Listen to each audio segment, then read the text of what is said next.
cats and dogs, dogs and cats, darling. So, a little bit about Tony. I am an animal guy. I love creatures with their stinky snouts and so forth. But I must admit, I'm more of a dog guy than a cat guy. I know. All you cat people out there will be rolling your eyes at me. But let me explain. When I was with my ex-girlfriend, and yes, I had an ex-girlfriend, don't be surprised, darlings. She had a cat called Carrie. Now, I didn't mind Carrie, I think it was called Carrie. But anyway, me and Carrie were sat on the sofa and I was stroking her. Everything seemed well and fine, until suddenly she whipped round and scratched me right down my arm, and I'm not joking, this was a massive scratch. Unfortunately, I don't have any proof about it, but it really, really hurt. It was a real ouch moment. Okay, people will say, well, Tony, you should have stopped stroking her. You should have just left her alone. And to you, I say, I didn't do anything to her. I was just stroking her. And then she said, I've had enough of this. I'm going to scratch you now. And she did. She scratched me right down my arm and it bloody hurt.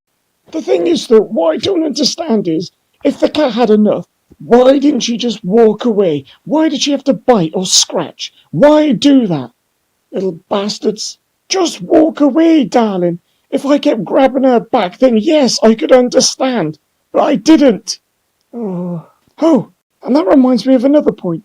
My ex was having a bath when one of the kittens Carrie had walked into the bathroom. Now, this kitten was called Charlie. He was a very sweet-looking little cat. Ginger all over. Very cute. Anyway, he walked into the bathroom, and me trying to be a good Samaritan, picked him up. But Charlie had other ideas. He thought I was going to put him in the tub, and he whipped round and he scratched me right down my nose. Now, you can't see the scar, but when you look in a certain light, you can see it. Right down the side of my nose. Thanks for disfiguring me, Charlie. Again, you might say, Tony, the cat doesn't know what you're doing. But again, I wasn't going to put him in the tub. I was literally taking him out of the bathroom. And the little bastard just scratched me. Oh, cats. But that's my issue with cats. Don't get me wrong, I'd never hurt a cat. Or if I was at a house party or round someone's house and a cat came up to me, I wouldn't kick it away. I would still be pleasant to it. But, Jesus. Also, is this true? Will a cat kill an animal for you because it thinks you need to be fed, or give it to you as a gift? But what I don't understand is, bring me a wallet, bring me something useful, not a dead bird. What am I going to do with a dead bird? Put it on the barbie? So, going back to the video. Anyway, one morning, I got up, walked into the lounge, and oh my God. In the lounge was a massive dead rat. He looked like the Kitty Cat Claw Massacre. And this isn't even the worst part. It wasn't a whole rat. It was a dead, headless rat with a trail of sick next to it. And the worst part was, it was on the sofa. That's right, the sofa. Not the laminate flooring, the sofa. So, my Sherlock Holmes moment came into play. Obviously, the cat killed the rat, then it ate the head of the rat, and it went, oh, rat brain, and then it threw up everywhere. If she'd done it on the laminate flooring, that would have been a hell of a lot easier to clean up. But no, had to be the sofa. All on the fabric sofa. But wait, there's more. So, I cleaned up the half-digested brains up, which was kinda gross. I scooped up the corpse of the massive rat. Also, I have to tell you this as well. It's a bit gross, but the belly was ripped open. Not completely ripped open, though. The stomach was peeking out. Luckily, though, no stomach acids were around. That was kinda lucky for me.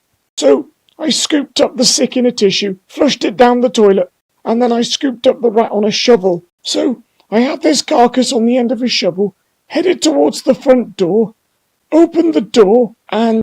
Now, before I continue this, I just want to let you know I was dressed in my underpants.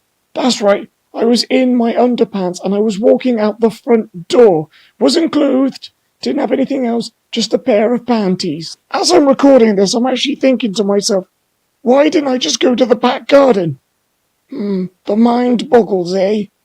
So anyway, the door opened, and there in front of me was a mother and her daughter. and they just saw this man in his underpants with a dead, headless rat on a shovel. Oh, lucky Tony. So, as I made eye contact with the mother and her daughter, I thought to myself, why? Why me, darling? Why is it they had to walk along just at the precise moment when I was there, in my panties, with a shovel, with a dead rat on the end of it, with no head? Why me, darling? What is going on in life for Tony? I just don't understand what's going on. Does God have it in for me? I just don't understand. So, as I made eye contact with them, I then closed the door very slowly, and I hid in the dark corridor with a dead, headless rat on a shovel, and waited for them to pass. After making this video, I saw another video explaining why cats can scratch you when you smooth them. They think it's a creature or something on them, so they go for it. Their predatory instincts kick in.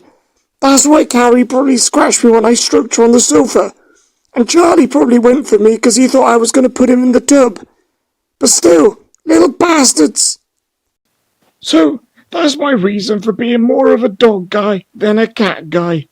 Thanks for watching my video. I hope you enjoyed this, and hopefully I'll see you in the next one. Okay, darlings. Goodbye!